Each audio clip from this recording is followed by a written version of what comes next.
Oke, selamat siang semuanya. Izin memperkenalkan diri, nama saya Kristian Putra dengan PM 2478247. Pada video kali ini saya akan menjelaskan mengenai lab 11 dari data analisis, yaitu analisis regresi. Di sini kemarin kan kami sudah membuat file Python-nya, sudah jadi juga di kolabnya, dan di sini saya memakai database yang ketiga ini, Air Quality and Pollution. Sebelumnya saya akan menjelaskan ya mengenai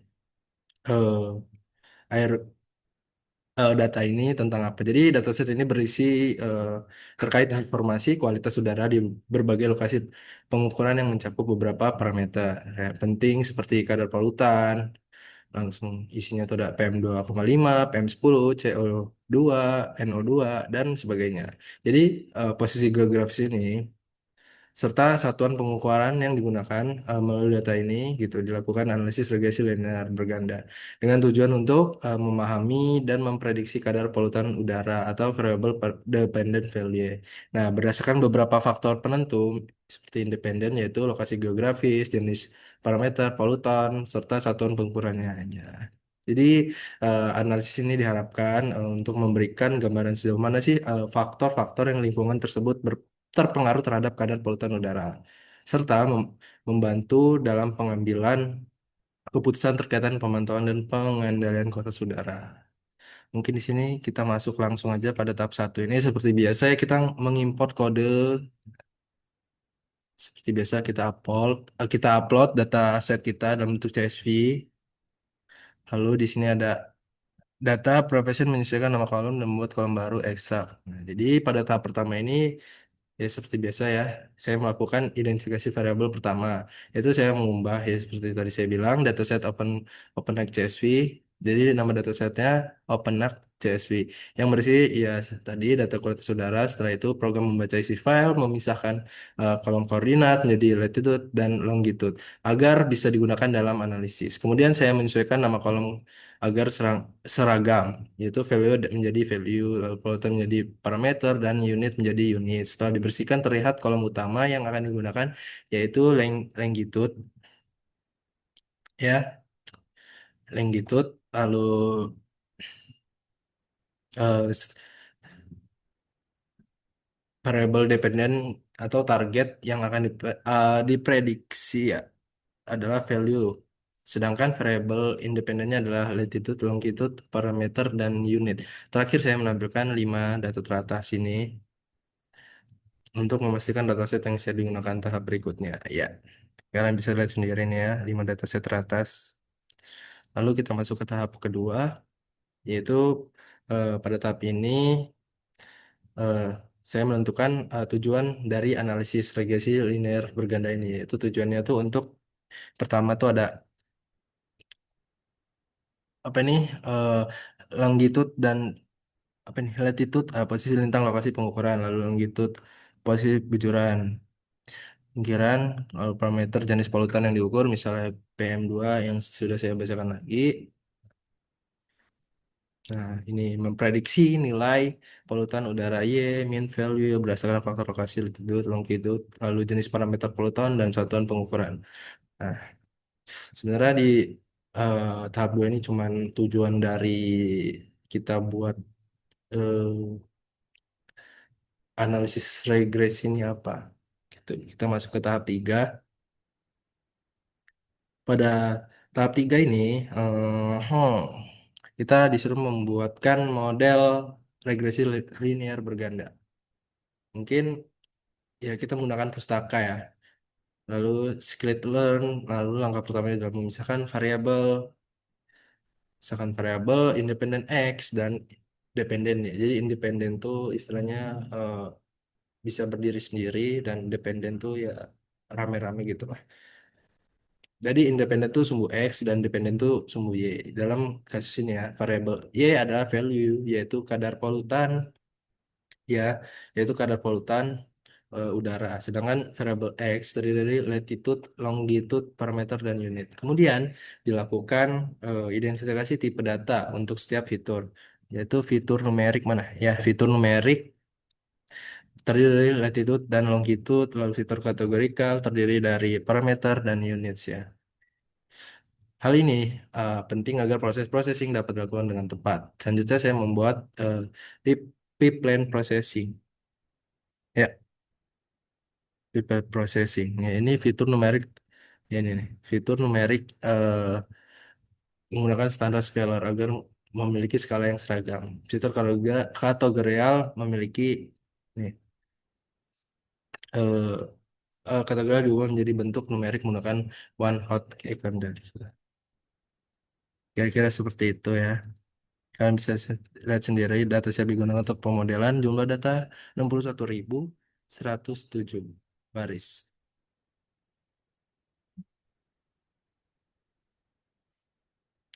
Nanti ini data bakal dibagi menjadi dua ya.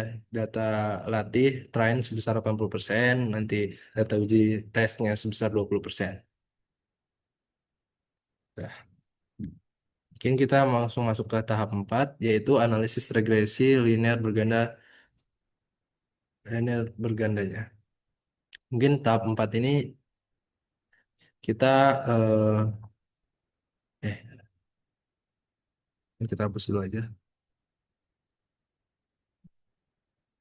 Mungkin tahap 4 ini eh, saya melakukan analisis ya ganda tadi untuk mengevaluasi seberapa baik model dapat menjelaskan variasi kadar polutan udara berdasarkan 4 variabel independen. Jadi langkah pertama yang saya lakukan itu yaitu eh, memprediksi nilai Y menggunakan data uji. Hasil prediksi ini dibandingkan dengan nilai aktual untuk menghitung dua metrik utama yaitu mana sih? Eh,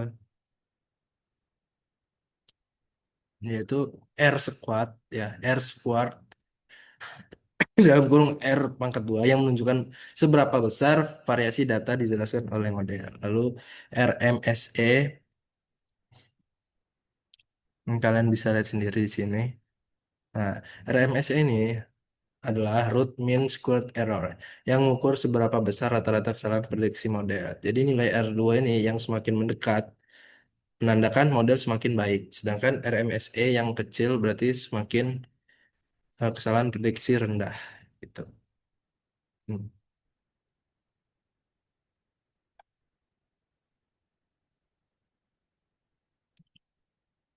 Lalu selanjutnya dilakukan analisis koefisien regresi menggunakan library, nah, kalian bisa lihat nih, menggunakan library stats models ya.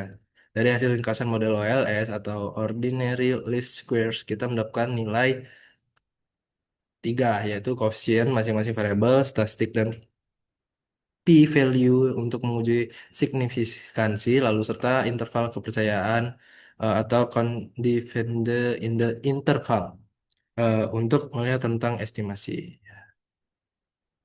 Jadi dalam tabel koefisien ini, variabel dengan P min value kurang lebih dari 0,05 dianggap signifikan ya terhadap Y. Ya benar. Lalu kemudian dilakukan analisis korelasi antar fitur numerik khususnya antara latitude longitude dari value. Korelasi ditampilkan dalam bentuk tabel heat map. Nah, ini dia. Ini tabel heat map ya. Lalu eh, agar lebih apa yang mudah dipahami, dari sini kita bisa lihat apakah hubungan antar variabel bersifat positif, negatif, atau lemah gitu. Nah, di sini besaran nilai R2 menunjukkan kemampuan model menjelaskan variasi data. Lalu arah pengaruh koefisien plus atau min menunjukkan hubungan positif atau negatif. Dan hasil uji signifikan menjelaskan variabel mana yang paling berpengaruh terhadap nilai polutan gitu. Nah, ini intervensi singkat atau kesimpulan akhir lah dari tabel 4 ini ya. Jadi nilai R2 nih 0,01 sekitar 0,7% variasi data dijelaskan oleh model. Lalu variabel dengan P min val kurang lebih 0,5 dianggap berpengaruh signifikan terhadap Y. Variabel dengan P min val lebih besar dari 0,5 tidak signifikan secara statistik. Perhatikan tanda koefisien. Nah, kalian bisa baca sendiri ini. Lalu kita masuk ke tahap 5 yaitu prediksi forecasting atau gimana ya prediksi periode 5 tahun ke depan gitu. Jadi mungkin untuk apa ya peramalan ya atau prediksi perkiraan lah ya nilai variabel dependennya ini pada 5 tahun yang akan mendatang lah ya. Jadi eh, tujuannya tuh untuk apa ya? Memperubah nilai Y di masa ya yang akan datang. Jadi berdasarkan pola hubungan antara variabel X yang sudah ada dalam historis, itu di sini kita pertama kita memisahkan ya. Ya, di sini kita oke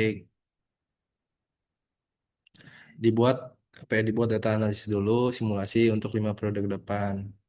Lalu kita ngambil rata-rata dari variabel numerik dan modus dari variabel kategorial. Pada data pelatihan atau training set, data ini kemudian dihubungkan menjadi satu set data baru X futur agar hasil tidak terlalu identik, ditambahkan sedikit variasi acak nilai numerik. Nah, selanjutnya model regresi sudah dilatih atau digunakan untuk memprediksi nilai Y. Dari kata tersebut, hasil prediksi kemudian disimpan dalam tabel berisi kolom periode ke nilai prediksi gitu. Ya, kita bisa kemarin sudah saya buat ya tabelnya. Ini kalian kalau apa ya, kalau kurang jelas, kita lihat di grafik prediksi ya yang menampilkan tren nilai Y selama 5 periode berikutnya. Grafik ini membantu melihat apakah hasil prediksi menunjukkan tren kenaikan atau penurunan atau stabilitas dari nilai Y. Nih, di sini dataset untuk 5 periode ke depan nih. Ini contohnya, lalu hasil prediksi 5 ke depan, periode 1, bla bla bla bla. Nih. Lalu prediksi nilai Y untuk 5 periode ke depan nih. Jadi interpretasi hasil prediksinya ya model memproyeksikan nilai Y untuk 5 periode berikutnya berdasarkan pola variabel X. Jika tren meningkat, model memperkirakan pertumbuhan. Jika tren menurun, kemungkinan terjadi penurunan dalam data masa depan. Tadi gunakan hasil ini sebagai dasar perencanaan dan evaluasi kebijakan selanjutnya. Gitu. Mungkin kita masuk tahap yang keenam ya. Tahap keenam ini apa adalah hasil dan interpretasi analisis regresi. Nah,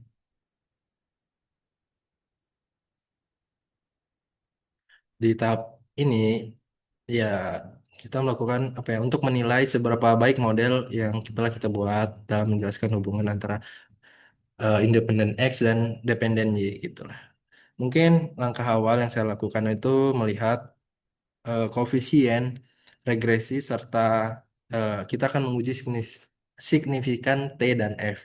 Lalu koefisien menunjukkan arah pengaruh masing-masing variabel terhadap Y gitu.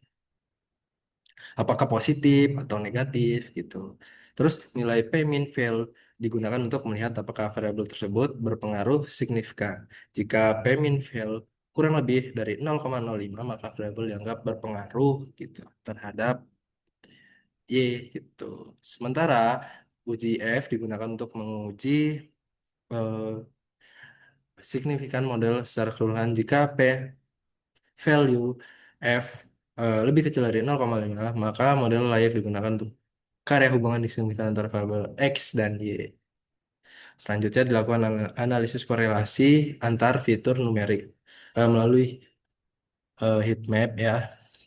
Ya ini dia melalui heat map lalu fitur ini menunjukkan apa ya, kekuatan hubungan gitu antara variabel. Lalu korelasi yang selalu tinggi antar variabel independen itu tuh dapat menyebabkan masalah multikonerialitas sehingga perlu diperhatikan. Kemudian dianalisislah nilai R squad ini dan Arjus R2 untuk mengukur tingkat Godrej of fit. Nilai R2 ini menunjukkan presentasi variabel dari Y dan dapat dijelaskan oleh variabel X. Jadi semakin tinggi nilai R2 berarti semakin baik kemampuan model menjelaskan data. Setelah itu dilakukan uji asumsi klasik. Ya seperti biasa ini yang kita uji ya normalitas George Square, Bera, lalu ada lagi nih apa nih? Uji multikornalitas vape lalu uji multitas Brisbane. Nah, mungkin saya jelaskan sedikit uji normalitas George Kubernetes ini untuk memastikan residual bahwa memenuhi ya ya bahwa normal gitu loh. Lalu uji multikornalitas vape ini melihat adanya hubungan kuat antar variabel X gitu. Sedangkan uji Bruce Pangan ini ya gimana kita memastikan varian residual konstan. Lalu jika aktuasi Durbin Watson ini adalah apa ya? Seperti gimana ya? Nggak ada lagi gitu loh, nggak ada lagi hubungan antara residual nilai DW antara 1,5 dan sampai 2,5. Nah, gitu.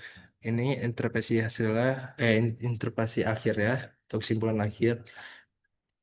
Jadi dari hasil analisis model ini dapat dikatakan apa ya, baik dan layak digunakan ya apabila memenuhi sebagian besar asumsi klasik, memiliki layer 2 yang cukup tinggi dan menunjukkan bahwa beberapa variabel independen signifikan mempengaruhi variabel dependen. Jadi secara umum tahap ini membantu ya memahami seberapa kuat sih dan valid hubungan antar variabel serta memastikan bahwa model regresi yang dibangun tidak melanggar asumsi statistik dasar ya.